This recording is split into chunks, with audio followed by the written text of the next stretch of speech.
Breakthrough in the doctors' dispute. A deal in principle tonight. The Health Secretary Jeremy Hunt calls it a significant agreement, but it still has to be approved in a vote by junior doctors. I think it's a good deal for doctors. I mean, from the government's point of view, we've got what we need for a 7-day NHS.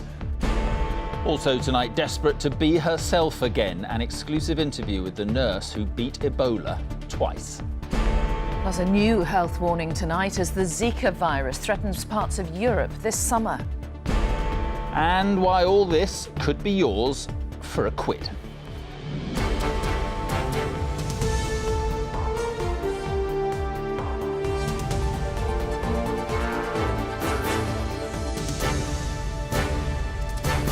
This is the ITV Evening News with Mary Nightingale and Mark Austin. Good evening. Within the last 2 hours, a deal has been struck to end the long-running and frequently bitter junior doctors' dispute in England. After 10 days of talks, the government and the Doctors' Union finally announced that they had agreed a new contract. The deal will now be put to a ballot of all junior doctors. If they vote in favour, it brings to an end a dispute that saw junior doctors stage their first ever all-out strike. Tonight, the Health Secretary Jeremy Hunt welcomed the deal, calling it necessary for a safe 7-day NHS. Our health editor, Rachel Younger, reports. New contracts, we say no! Jeremy Hunt has got to go! After 4 months of bitter protests, 8 days of strikes and 150,000 cancelled procedures and operations, this evening, at last, a breakthrough. And for the man in charge of negotiations, it had clearly been a good day at the office. An ACAS statement setting out the terms of an agreement has been presented to the government and NHS employers and to the BMA. And that statement has now been agreed by all the parties as resolving the current dispute, subject to securing the support of BMA junior doctor members in a referendum. The talks hinged on overcoming the sticking point of Saturday working. Having made an election promise of a 7-day NHS, the government had wanted to reclassify it as an ordinary working day. The new deal started from scratch, offering an overall basic pay rise of between 10 and 11%, compared to the original contract, which included a rise of 13.5%. But junior doctors will now get a weekend allowance, which will vary depending on the number of weekends worked, rather than the exact hours, ranging from 3% for 1 weekend in 8, up to 10% for doctors working 1 weekend in 2, the maximum any of them will be required to do. So we tried to put aside the differences that both sides had and to re-look at the problem with fresh eyes. And that's, I think, what we've come up with, a solution that all sides can sign up to and all sides can genuinely say is an improvement for doctors and for the NHS, and therefore we hope for patients. But will the deal win the backing of a generation of medics bruised by the most bitter of disputes? Next month, junior doctors will be asked to vote on whether to accept the reworked contract. Never mind whether it was this man or the medics who backpedalled. Right now, the Health Secretary's on a charm offensive.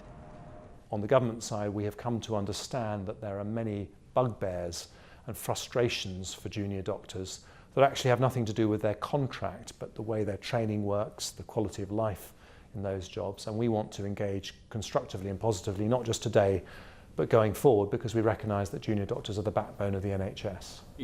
It's been a long while coming, but there is hope at last that we're at least on the road to recovery. Well, it has been a long while coming, hasn't it? Is this the end of the dispute? Well, that remains to be seen. What happens now is that both sides go through and thrash out the very final details over the next couple of weeks. We know that there are more improvements in here, if you like, for junior doctors, limits on working time, also a better deal for equalities, women doctors who are returning to work, for example, after maternity leave.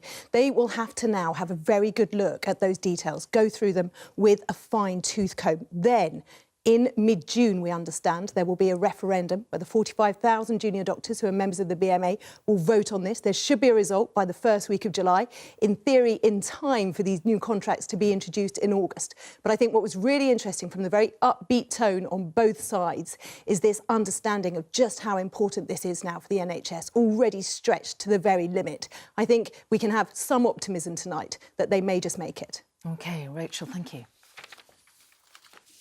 The British nurse Pauline Cafferkey has told ITV News how she is desperate to be herself after finally recovering from her battle against Ebola. In an exclusive interview, she described how she had to fight for life against the deadly virus, not once, but twice. Each time the disease struck, she was ferried by RAF Hercules from Glasgow to London and treated in a special isolation unit at the Royal Free Hospital. Pauline Cafferkey told her remarkable and courageous story to Julie Etchingham. I hope that time will come soon, where I'm not that Ebola nurse, I'm just myself. I've just got to be myself again. After all she's been through, the calm waters of Loch Lomond are bliss for Pauline Cafferkey. They are a world away from the hell of the Ebola zone in Sierra Leone, where she volunteered to work as a nurse 18 months ago. Emotionally, it was tough to see death. So blatant, see families die in beds next to each other as well. It's a horrible virus. It's probably the worst ones that you could catch. To this day, she doesn't know how she caught it herself. On her return to Glasgow, within hours, she had a mounting fever and chills, and, to her horror, a diagnosis of Ebola. A really scary moment. I just had to try and keep it together. So I was just thinking I could die a horrible death within the next few days. The clinical lead down in the Royal Free, so he came to me in the tent and he told me, we're going to put you out as critical now. Being a nurse, if you hear the word critical, that means death is imminent. In her darkest hour, she couldn't even bear to have her family near her. But I just didn't want them to see me like that. Why not? Because I was suffering. And you wouldn't want to see your child or your sister going through that. Incredibly, after a range of experimental treatments, she recovered. But 9 months later, remnants of the virus hidden in her spinal fluid sparked meningitis, and astonishingly, the Ebola was back. I mean, it was tough the first time, but second time round, it was horrendous. There was so much wrong with my body, I wouldn't know where to start. Like, one side of my face was drooped. I had hearing loss and just having the worst headache of my life. Apparently I said to one of the doctors at one point, just drill a hole in my head. I was just a mess, a real mess, physically and emotionally, a wreck. How did you cope with it? My friends and family have been massively supportive. And even down to the people who sent me cards and letters. I couldn't believe strangers would actually feel the need to write to me. I'm nothing special, I'm just a nurse doing a job who got unlucky and caught a virus. That doctors brought Pauline back from the brink a second time was nothing short of a miracle. She is, of course, deeply grateful and knows she got the specialist treatment her own Ebola patients could only have dreamed of. The painful legacy of the meningitis will be with Pauline for some time yet.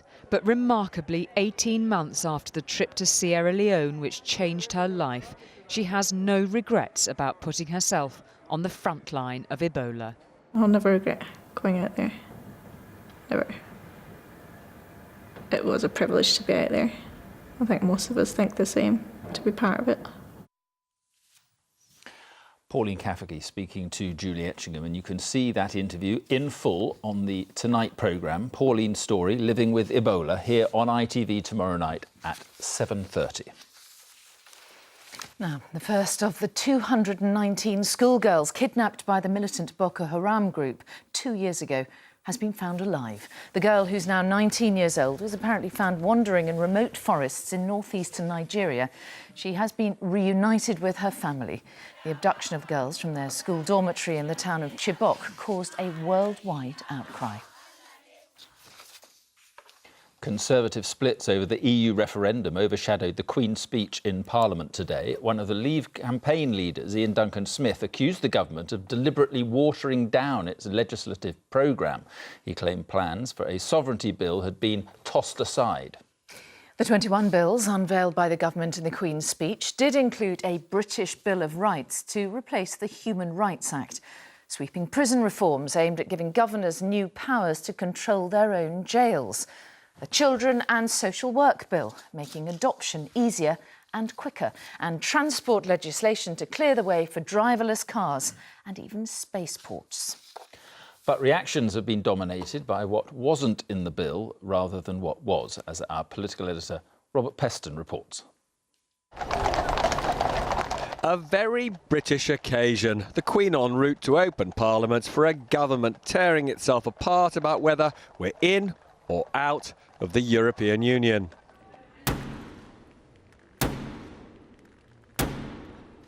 Side by side, but not buddies, as for the promised new laws, seen as worthy rather than revolutionary.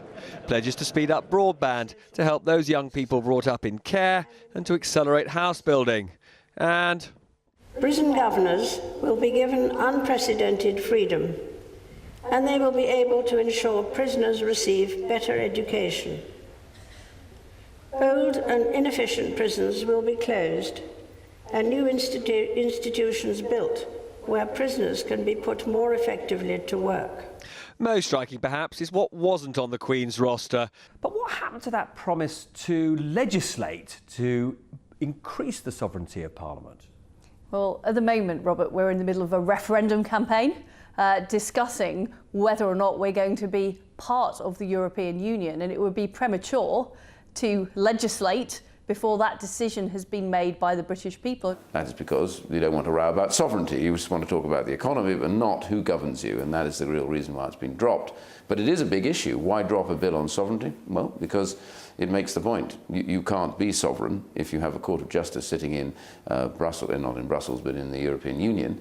That dispute we've just witnessed between two senior Tories tells us pretty much everything we need to know about what David Cameron wants to achieve with this Queen's speech.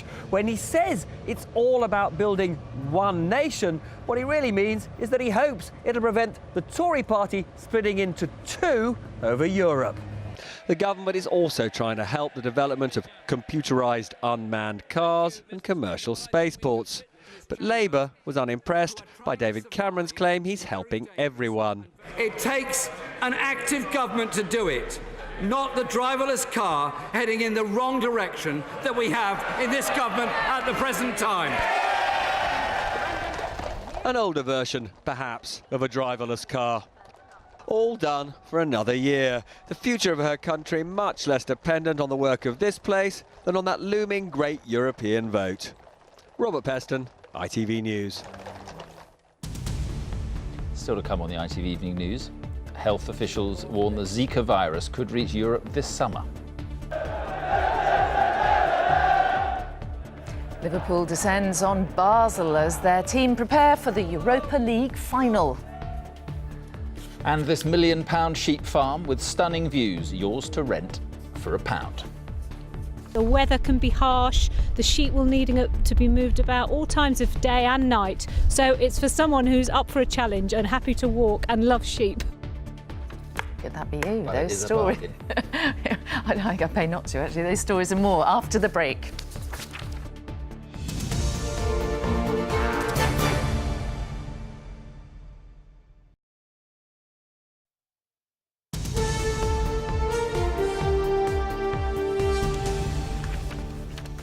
Welcome back. Holidaymakers are being warned tonight that the Zika virus, which causes severe birth defects, is expected to spread to Europe this summer. Experts describe the risk as moderate but real, with up to 18 southern European countries vulnerable to the mosquito-borne disease. The current outbreak began in Brazil, where thousands of babies have been affected. Paul Davis has the latest. They are unwanted visitors, but these mosquitoes and the Zika virus they can carry will almost certainly be making an appearance in parts of Europe this summer.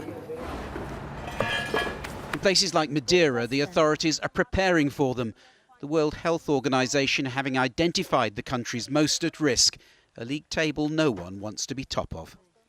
This is the first time that countries have been ranked in terms of likelihood of transmission. Experts warn that very soon, by late spring, the Zika virus could have spread to parts of Europe. The Portuguese island of Madeira and the Black Sea coast of Russia and Georgia are at high risk. There's a moderate threat of the virus travelling to 18 other European countries, including parts of France, Greece and Spain. The UK is one of 36 countries where the threat is deemed low. Zika has been linked with a distressing increase in brain defects in newborn babies. Brazil, hosts of this summer's Olympics, one of 50 countries already affected. British experts say for some, holidays in parts of Spain and France may have to be reconsidered. If you're pregnant or thinking of getting pregnant, then I would very much think twice about going to countries where there's the potential for Zika to be transmitted. But Britain is reassuringly unsuitable for this type of mosquito. It's too cold, these are tropical mosquitoes, and they would die after 2 or 3 days, even in a heat wave in the UK. Much maligned, the unreliable British summer has its advantages, though they might not think so. Paul Davis, ITV News. And for more details on the countries affected, plus how to spot the symptoms of the Zika virus, go to our website, which is itv.com/news.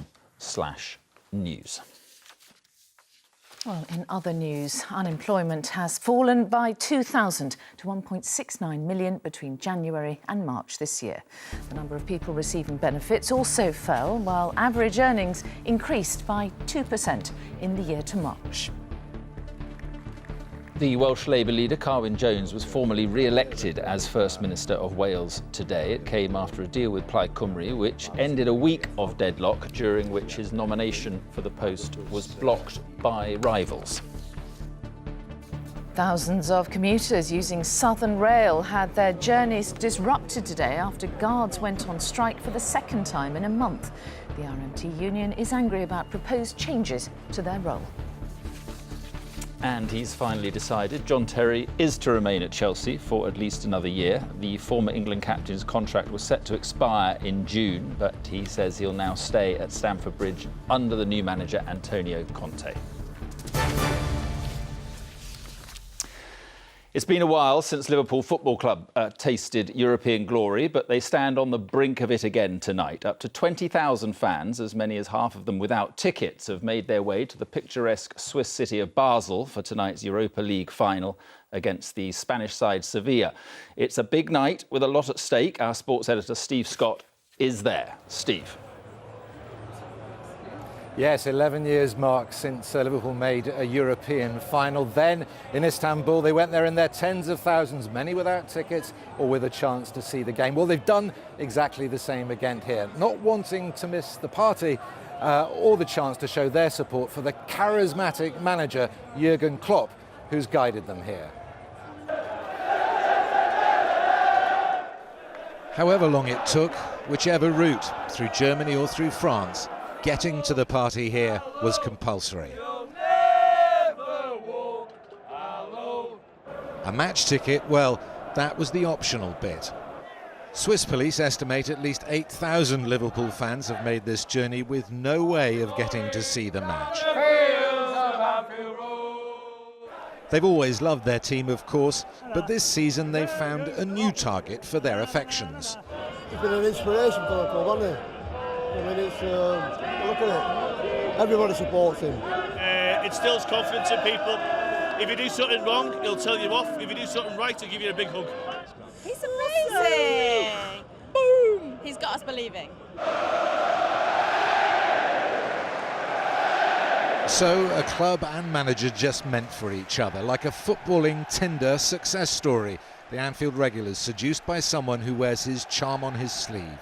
Do you think that's because you show your passion on the touchline? Why do you think that is? They've warmed to you. Oh, I have no idea. I'm like I am. Sometimes I'm sorry for this. Yeah, but you cannot plan this. I didn't plan it. I love football, and I think all the Liverpool fans love football. So that's a thing we have together. I like the character of the people, the mentality of this city. I like it that they think they are special because they are special. And of course this special relationship will only improve if Klopp bags the trophy tonight, and with it a coveted Champions League place, perhaps signalling a new successful era at Anfield. Steve Scott, ITV News, Basel. Good luck to them. And finally tonight, it has 6 bedrooms. The cliff-top setting is beautiful and the sea views are quite simply spectacular. And if you like the sound of that, you can have it, all of it, for just £1 a year. Yes, that is right. A lovely place to live for just £1, although the deal does also involve looking after quite a few sheep. Damon Green has been to Great Orme in North Wales for a private viewing. It's one of the most beautiful places in Britain. Hundreds of thousands of visitors come here every year for the fresh air, the spectacular scenery and a wildlife habitat that's found nowhere else in the world. But it could be yours for just £1. The National Trust, which owns Park Farm on Great Orme in North Wales, is looking for a shepherd to take it on, someone not afraid of hard work. I think this is a really exciting job for someone who loves nature, but it's not an easy job. The weather can be harsh, the sheep will need to be moved about all times of day and night. So it's for someone who's up for a challenge and happy to walk and loves sheep. It's a good view from here, but it's a stiff walk. It certainly can be, yes. For your £1 a year in rent, you get this 6-bed cottage, which the Trust currently rents out as a holiday home for nearly £1,000 a week. This, I think, is probably the best view in Wales. Oh my goodness. And as well as the view, you get 900 acres of grazing and a flock of sheep thrown in for nothing. They're expecting plenty of interest in a 10-year lease that will cost a tenant just £10. This is a unique opportunity because any shepherd who takes up this tenancy will be able to survey his flocks from the Llandudno cable car. But if you're applying, you'll need to be quick. A short while ago, the National Trust said its Welsh office had received 717 expressions of interest in just 24 hours. Whoever gets the farm will have to work hard, but at less than 2p a week in rent, they'll surely get their money's worth. Damon Green, ITV News, in North Wales. It is beautiful, but it is not for me. 1,700 expressions of interest, but not yours. Not mine. No. I'm out. All right. What can I do to persuade you? That is it. Julie Etchingham will be here with news at 10. And from all the team here, all the Evening News team, bye-bye.